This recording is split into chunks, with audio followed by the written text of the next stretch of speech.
Hello and welcome back to another episode of my Drum Teacher React series.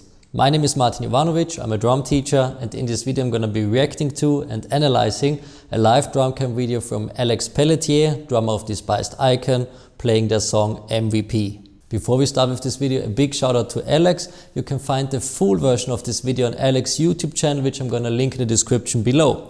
Alright, let's start. This first one is called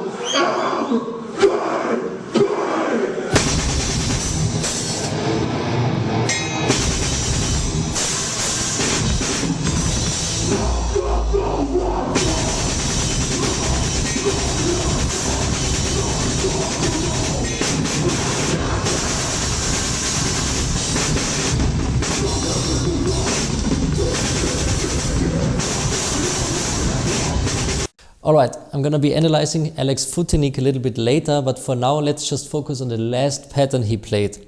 During the last couple of days I watched a lot of Alex videos, and one thing that's like really obvious is that he has a strong right foot, so he's always leading with his right foot. The last pattern that he played actually was a pattern that goes like this. So same with the feet. Actually, this is the Meshuggah bleed pattern, but he just uses another sticking. Thomas Hake from Meshuggah plays it right, left, right, left. Alex plays it leading with the right foot, like he always does. So actually it is the same pattern, but a different sticking. Alright, let's continue.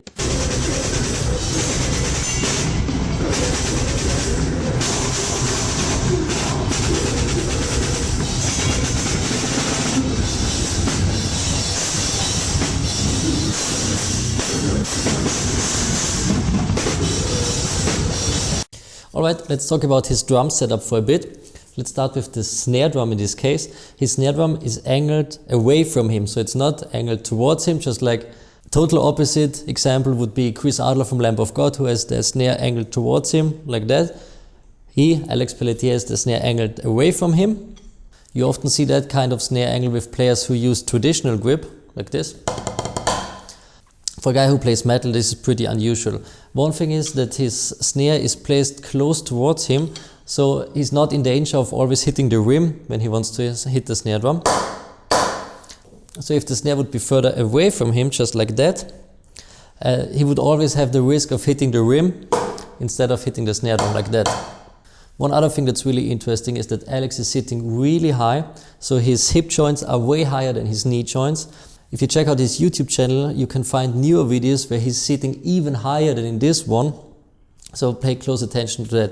We're going to talk about the advantages and disadvantages of sitting so high a little bit later in this video.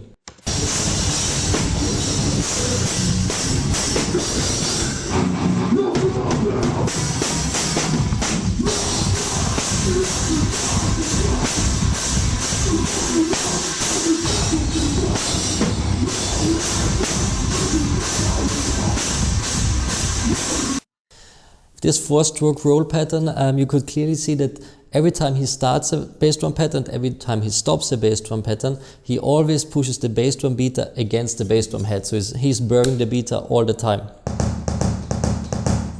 With both feet, same with the left foot.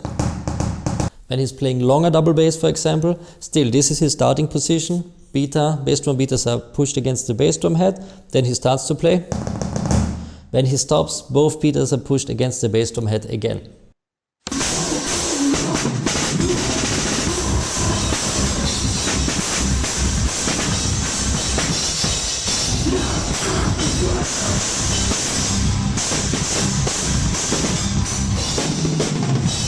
Yeah, in this example you can see that he turned around his stick, so actually he's grabbing his stick back here at the tip.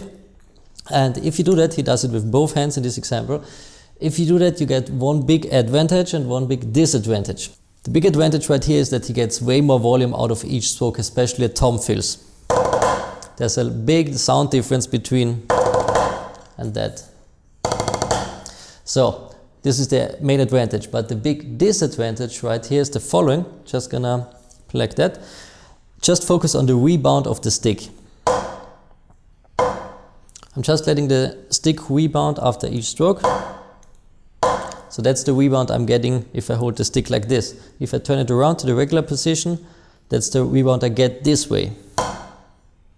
So I get way more rebound, which means that I have to work way less in order to make each stroke happen, which is important, especially if you play a song like MVP at 280 BPM. So it's blast beats, you have to work way more and way harder. We're gonna talk about Alex's hand technique also in a little bit, but for now, just keep in mind, okay, you get more volume, especially out of your toms, but bigger disadvantage is that you have to work way harder for each stroke because you got less rebound. One other thing that's also important and you have to keep in mind is, and this is also like my personal note on this one is, that I don't like the sound of that the butt end of my stick produces on right cymbals. Try it out for yourself, see if you like it. Guys like Alex, sure, make this thing work. For me it would be too heavy, but yeah, to everyone their own.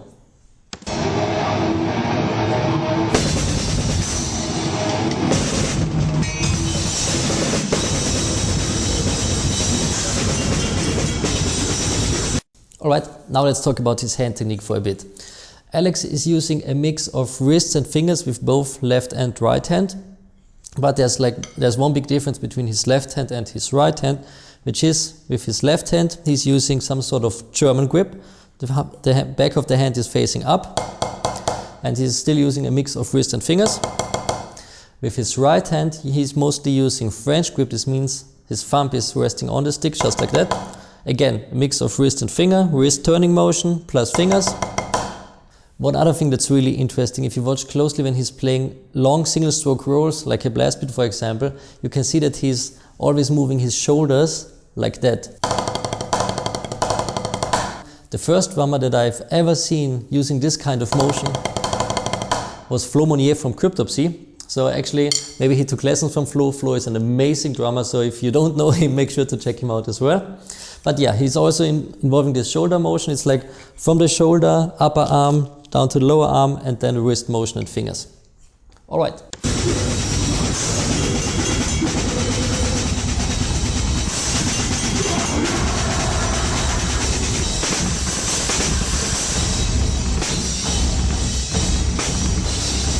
Okay, I really like this bass drum pattern. Again, his starting and stopping position is always beta is pressed against the bass drum head.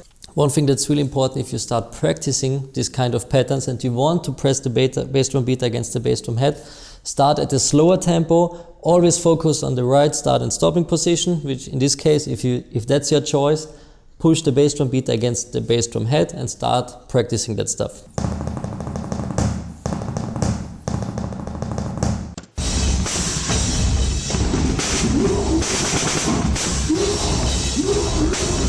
Alright, let's talk about his pedal settings for a bit. Again, another drummer who is using the Axis A longboards. VDL is on the front position. Springs are pretty maxed out already. And his foot technique is really interesting. As I mentioned before, he's sitting extremely high, so his hip joints are way above his knee joints. One other thing that you can see is that he's always raising his heels really high. This means he's always contracting his calf muscles, especially when he pushes the bass drum beta against the bass drum head, just like in this example right now. So when he's playing at high tempos, he's just using his calf muscle. There's no hip flexor involvement whatsoever. One other thing that we're going to see later on is when he's playing mid tempos, he's still using a mix of hip flexors and calf muscles, but mostly with his left foot. With his right foot, you will see later on that he's just using his calf muscles most of the time. With the left one, it's a mix of hip flexor and calf muscle for mid tempos.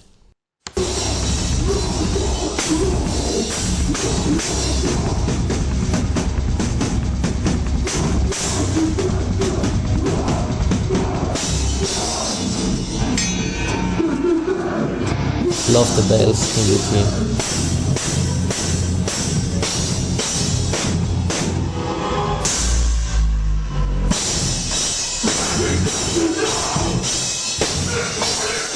Switching to the left hand leading.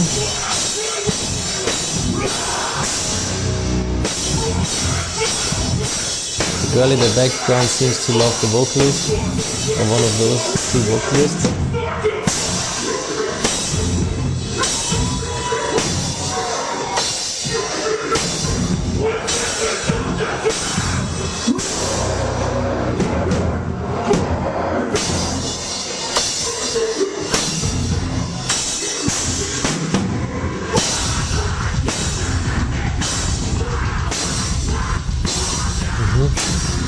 That's what I mean, slow and mid-tempo double bass. Right here you can see that with his left foot he's using a mix of hip flexors and calf muscles. With the right foot he's using mostly his calf muscles. So there's only a little bit of hip flexor involvement with his right foot.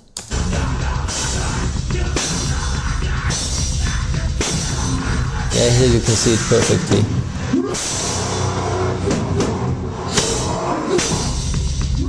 Now he raises his right heel extremely high.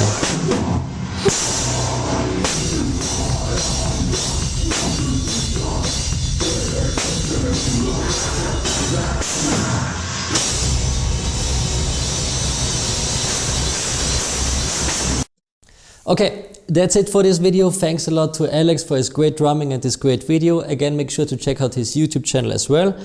To every one of you, thank you very much for watching my videos. Don't forget to comment below if you want a certain drummer to be next in his YouTube channel. Have a great day. Cheers from Vienna. Bye.